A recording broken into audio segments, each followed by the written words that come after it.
Hi, this is Donna. Welcome to DD Paper Crafts. In today's video, we're going to be making this gift box, which has a hinged lid. It's 3¼ inches by 3 inches across. It's not a tricky box to put together, so let me show you how I made it. We're going to start with a piece of cardstock, which is 7 inches by 8 inches.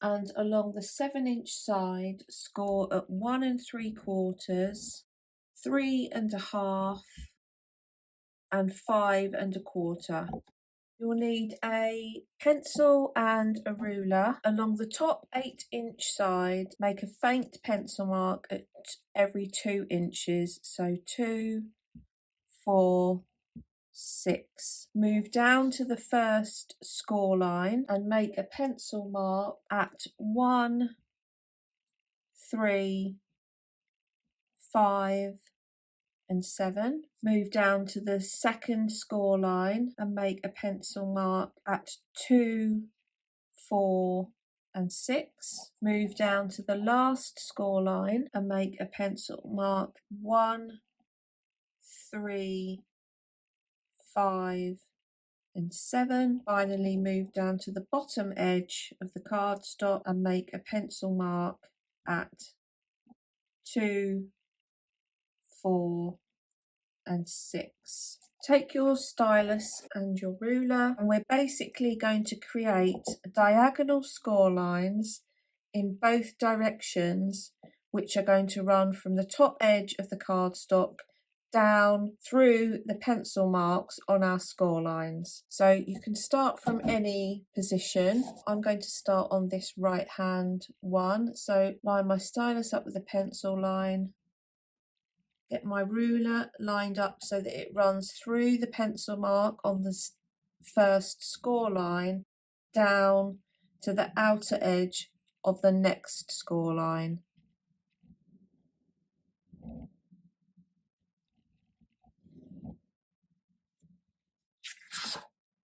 Like so. So we're going to do that all the way across in both directions. So take your time because this is going to affect the neatness of your piece. So you want to try and get this as neat as you can.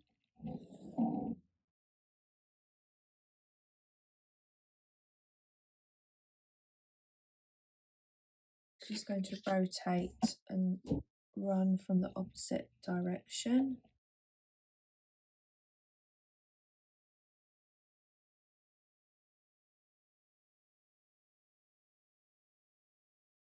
Okay, so I have a grid of triangles. So I'm just going to rub out the pencil marks. We're next going to cut away the sections that we don't need. So we're going to cut along this line here, along this score line, along this score line, along this score line, and along this score line. And we're also going to cut down this score line, across this score line, and up this score line. So use your scissors or a trimmer. So this is our base of our piece. We're now going to fold and burnish along all of the score lines, and just take your time to get a nice neat burnish. If you keep your piece in this orientation, we're now going to cut along this score line within this triangle. So from here to here, we're going to cut down this score line from here to here, along this score line from here to here, this score line from here to here, and finally this score line from here to here. We're going to cut along 1, 2, 3, 4, 5 score lines. Now these triangles, which in my case have got the long lines on, they are going to have glue adhered, and they are going to tuck behind the triangle which is next to it. So we're going to start by adding glue onto this triangle here where we've cut our score line, and that is going to adhere under the triangle which is next to it. And what I'll do is I'm going to mark all the triangles which are going to have glue on them.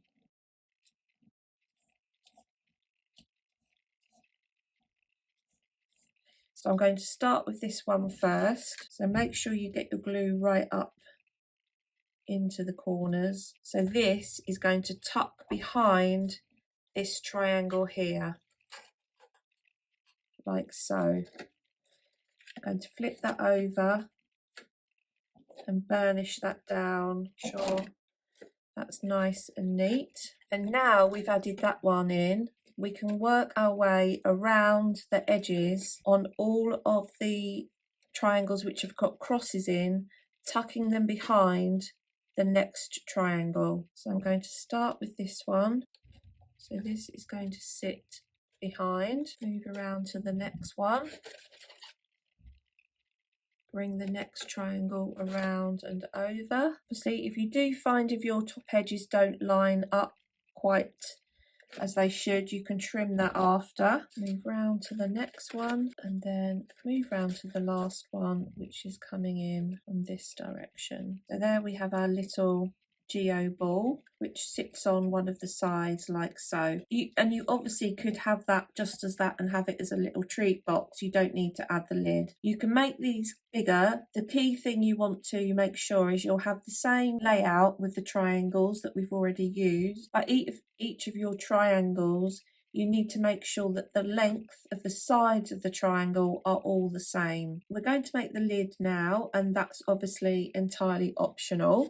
For the lid, you'll have one piece which is 4 1/4 by 4 1/4, and on one side score at 3 3/4. Rotate so that the 1/2 inch score line is at the top. Take your ruler. I'm going to butt my ruler up against with the left hand side of the scoreboard, and on the 1/2 inch score line, make a pencil mark at 1 1/8 and 3 1/8. Rotate 180 degrees so our score line and our pencil marks are now at the bottom. Line your ruler up with the 1/2 inch mark and make a pencil mark at 2 1/8 of an inch. So it's halfway across the width of the cardstock. Move your ruler down to 1 3/4 of an inch. Make sure your ruler is level. And we're going to lightly pencil line across. We want to make sure that we can get rid of this pencil line. Take your ruler and stylus, place the point, so the top point of your ruler up at the mark, pencil mark at 2 1/8 of an inch, and rotate your ruler until the 2 inch mark on your ruler is level with the pencil line. So take your time to make sure this gets lined up properly, and then use your stylus and score.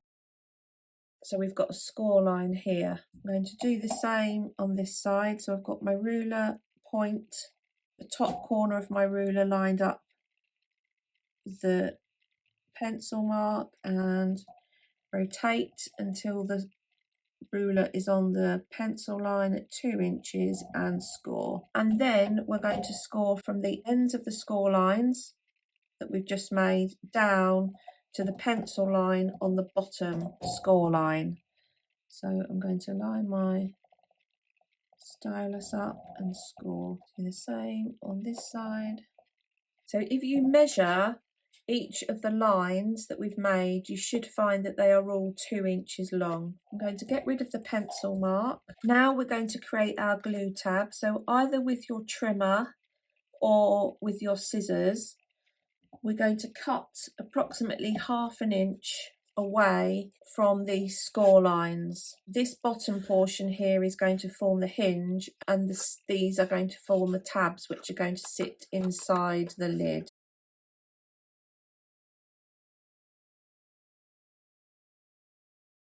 Now I'm going to go in and fold and burnish along all of the score lines.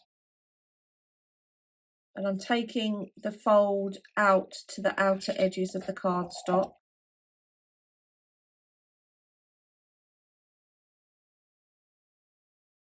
I'm going to cut up each of the score lines to the corner of the pentagon. So I'm going to cut away that section. So I'm removing effectively the corners. So this is now the hinge, which is going to glue the piece in. So I'm going to cut up each of the extensions of the score line to create the tabs.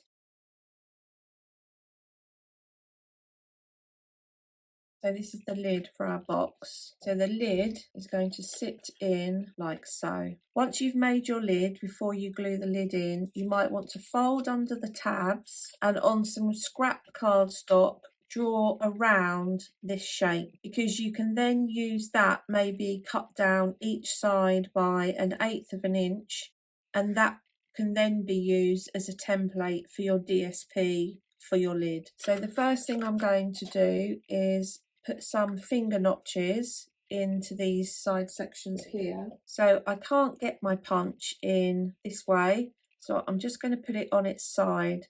It's merely just to help the lid come out, and then before I add the lid in, I'm just going to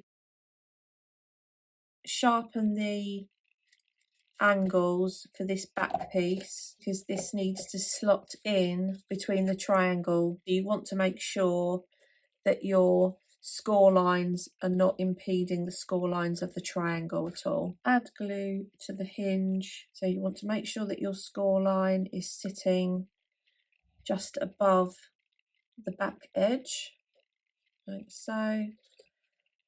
And then I can burnish that down, and now the box is ready for decoration. Here's the finished decorated box. You can see I've added DSP onto all of the triangles and onto the lid.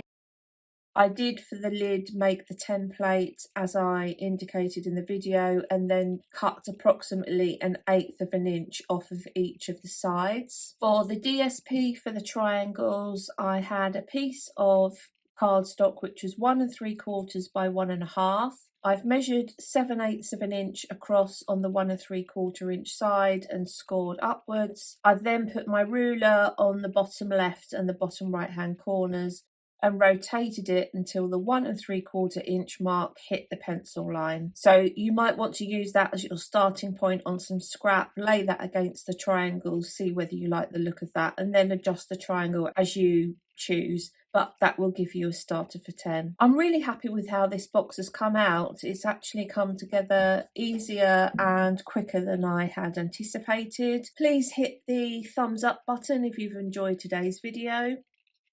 If you haven't done so already, please consider subscribing to the channel, and until next time, thanks for watching.